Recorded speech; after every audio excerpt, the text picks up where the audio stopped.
Been a little while. It was good. That was absolutely the appropriate ending.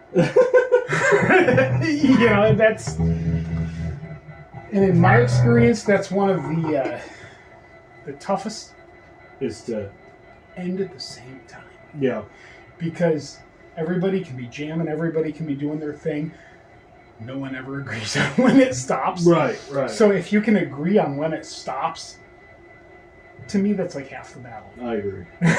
You know? Also, reoccurring like things, going back to old riffs or reappropriating riffs, because I noticed that you do that, which I think is good, because then it creates like a cohesiveness in what we're doing, so it doesn't feel as off the cuff as it actually is. Yeah. Because you're bringing things back in and taking things out. That's that can. Yeah. That I've been listening to. It's like, I do feel start like with a thing, go off wherever it is, and then come back to the thing. Yeah, I do feel like since you brought them up, I feel like we've been channeling them more and more, which I don't have a problem with. No problem at all. Yeah. Well, and I don't know channeling verbatim, but The spirit of the spirit, and that's a big thing. Actually, anything that I'm still editing it and still, you know, whatever. Any of that stuff on that playlist. Yeah. You know, you can't go grab anybody else's fire. You know, Jocko's thing is Jocko's thing, and Can's thing is Can's thing, Right. and you know, but listening to the other thing outside of Yola Tango and Tortoise, that I've been really obsessively listening to lately is Loose Fur. Oh my god. Yeah. Okay. So it's a weird. They put out 2 albums. It is Jim O'Rourke on mostly vocals and electric guitar and some acoustic. Yeah. Jeff Tweedy on bass and Glenn Cochee on drums.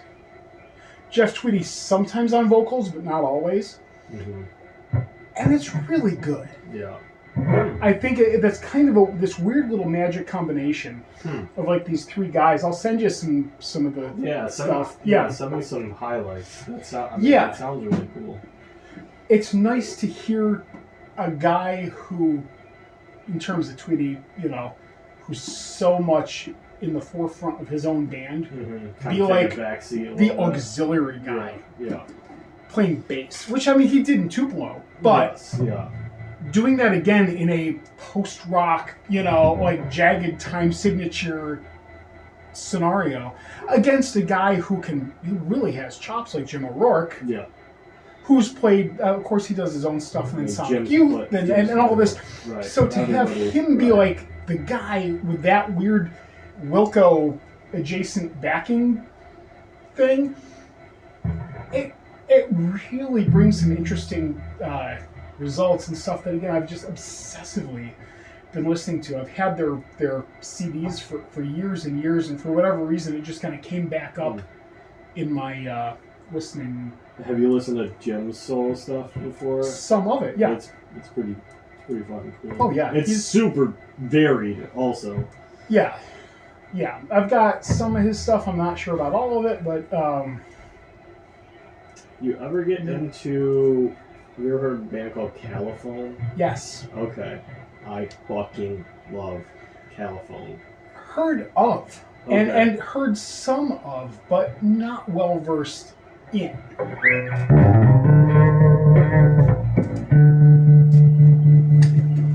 So I'm always willing to take the suggestions and whatnot. But You used to have CDs, like you play CDs, yes? oh yes, I have the capability and the interest and so on. And Do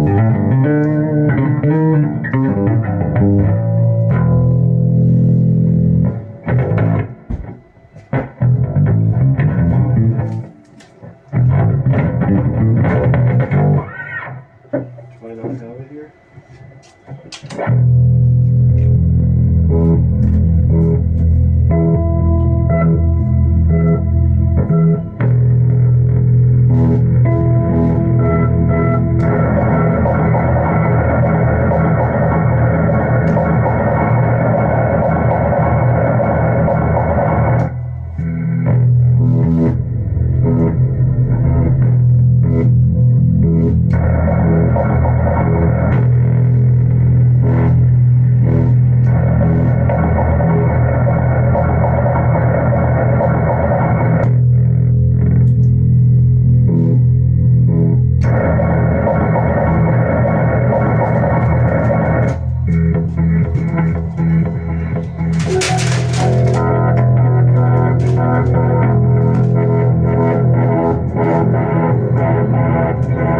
Here's these. oh, fucking sweet. What did you think? Well, I like them both. I'm not super. I like what? Being guided by voices. Yes. Oh my god. Here. So I saw Alien Lanes and I saw the best of the. Borrow this. Okay. Oh, sweet. You will fucking love it. Okay. Bet I will. Also.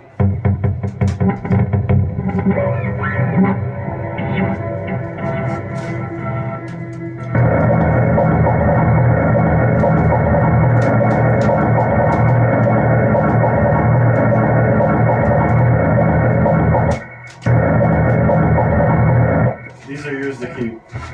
Oh, what's? 2 Stereo Lab albums. No way. Yes. Believe it or not, I found them at a secondhand store.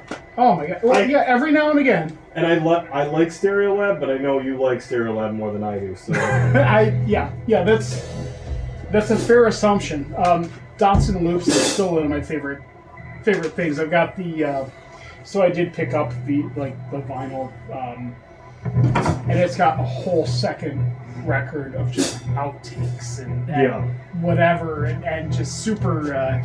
I do love Stereo Lab. Again, I'm very much in this kind of digging my heels in type mood on lyrics just being kind of passe at this point, but that half of it's French, so I can kind of go with it. Well, and I've been listening to the Serge Gainsbourg, the Melody Nelson thing, and it's like I don't care. It's French. I don't understand it. I can look it up, and it's weird and sordid and whatever, but it sounds freaking groovy. Beck totally aped some of those moves on Sea Change, on the Sea Change record, and I was really into the Sea Change record until I heard Serge Gainsbourg, and I'm like, well, this is just what a ripoff. I don't have a direct problem with Beck, but I feel like he's overrated. I feel like when he came out, it was a thing, and I understood. But then as time went on, I was like, he's just kind of appropriating, and not even in like any novel way. Right. Yeah. Like the one album is kind of like disco funky dancey.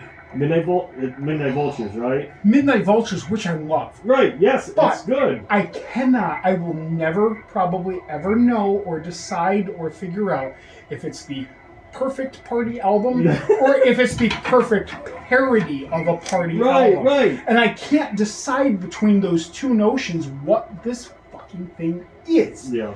And that does provide some consternation in terms of like my enjoyment of it. Sure. Because I cannot for the life of me decipher, is this parody or is this legit? And that creates a barrier. And there's Beck stuff that I love. Yeah. I'm a little bit more like, oh yeah, love Beck, and there are certain of his albums and whatever. I think he covers so much ground that it's hard not to be a fan of something. Yes. Yeah, well, like for him, it's the the monkeys typing on the typewriters coming up with Hamlet argument. Like he's gonna come up with something that's just banging. Yeah. But not always. Right. And the efforts are inconsistent. And you could do a greatest hits or a best of and pull some different things and come up with, I think, an eclectic, decent album. Yeah. But the lack of consistency kind of throws me. Right. It's like listening to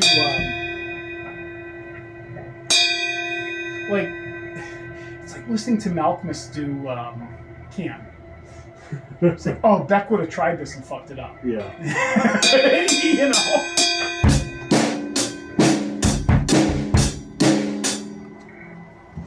All right, see what we got here. Yeah, let's see. See if we can bust out something.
me sticks again. Yeah. The tips, I mean, as you can see, the tips keep breaking off, and then this one just literally split in half. So yeah. I'm such a. I wish I could relate, but I'm always using like brushes and stuff. So I'm like, okay. I like that kind of smacky, splatty sound. Right. So, but yeah.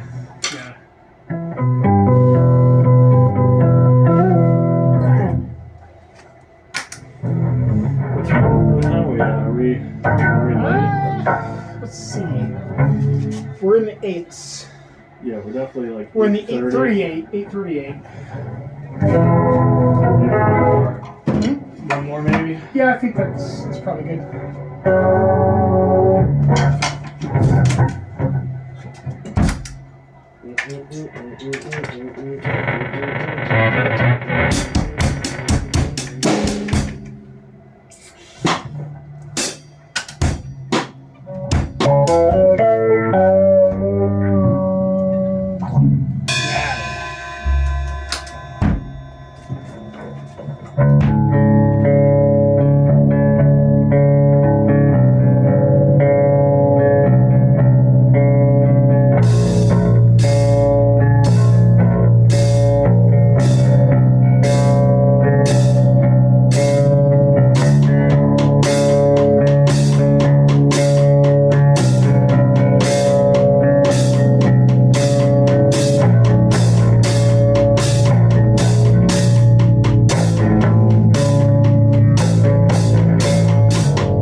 There's always like weird springs going on in the background area. Well, yeah, that's just part of the. I think it's a combination of like the reverb and the